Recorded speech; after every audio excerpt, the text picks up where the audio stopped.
biggest thing that we have to come to an agreement about right now is maybe his diet and the kind of activities he's exposed to.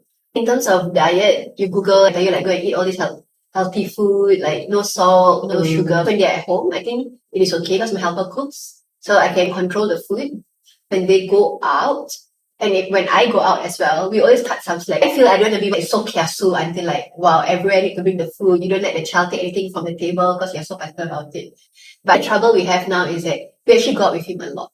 My in-laws actually bring him out. Every time they're here, they'll bring him out for breakfast. So he's always eating something that they buy from a coffee shop, be it prata or kaya toast. Once in a while, at first it's a bit cute. Like, oh, he's eating kaya toast. So after a while, you realize that this is just his habit. Like twice or thrice a week. Saturdays when I bring him out, I also cut a bit of slack with him.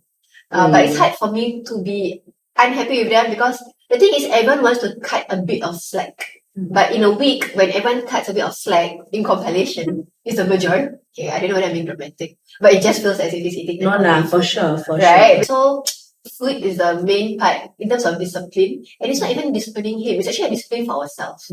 It's actually hard for us to discipline ourselves because if we don't eat healthy food, and I guess this happens in the long run either. You know what example am I really showing to him? Every time I put a food in front of him and he grabs it and I say no. Yeah. How do you say no when you're eating that food? So it's more of disciplining myself or us as adults and modeling that behavior. I think eating for me is number one as well. Oh, okay. Especially controlling your chocolates and your sweets, cupcakes and cookies and whatnot. So for me, it's very simple. I also try my best not to be very particular about it, but I do have a limit. So in one day, maybe he can have one cookie, that sort of thing. And then the next day, one chocolate, like one small piece, I'm fine. But when it accumulates, I can't deal with it. They don't realize it. For them, in their heads, it's also, I'm only going to give him one cookie, but you don't realize that the two people previously have already given him one cookie each. So it's accumulated already, right?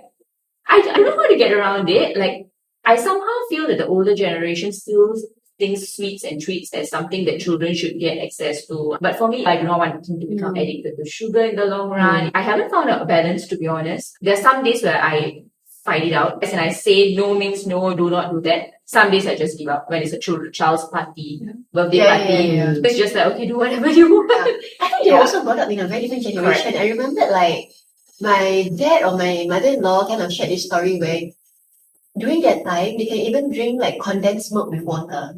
And that's pure sugar. For them to even know that we are paying so much money, or even formula, and that's how they brought it with, and they're perfectly fine.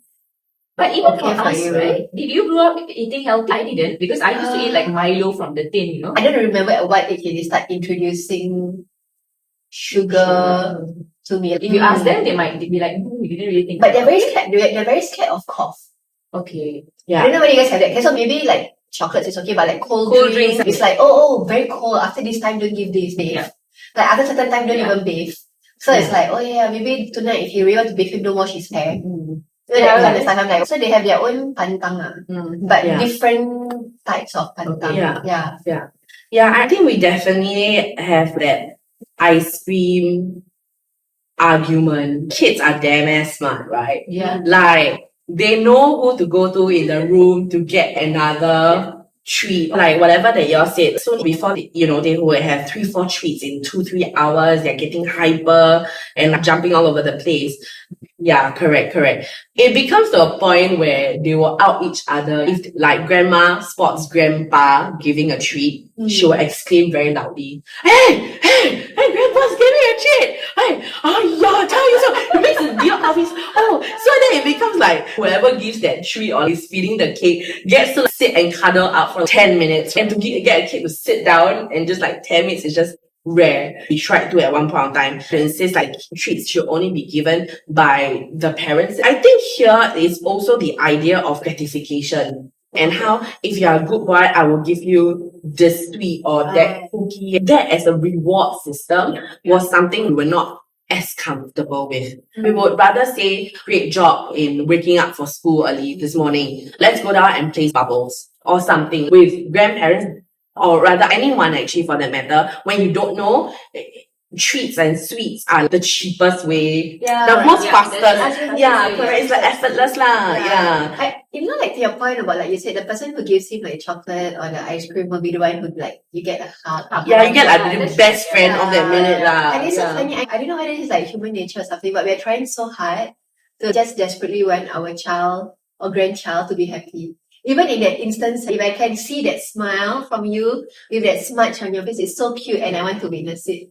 Every chance we get, we just want to see a bit of the extra smile. Like, oh my god, if he just gives me this cute face and I can take a photo, I'm so happy. I think you're right. What is the cheapest way? Is the easiest to your disposal? For example, for me, what I will try to do is to bring him out for activities. Do it for them, it's a waste of money. Those like indoor playground, go to Waddle or go to playgroup. It's actually a lot of effort. But that is because that is the activity that I enjoy and I think it's good for him and make him that much happier. That is at my disposal because I have more energy to do that. And for them, the easiest is this ice cream or this balloon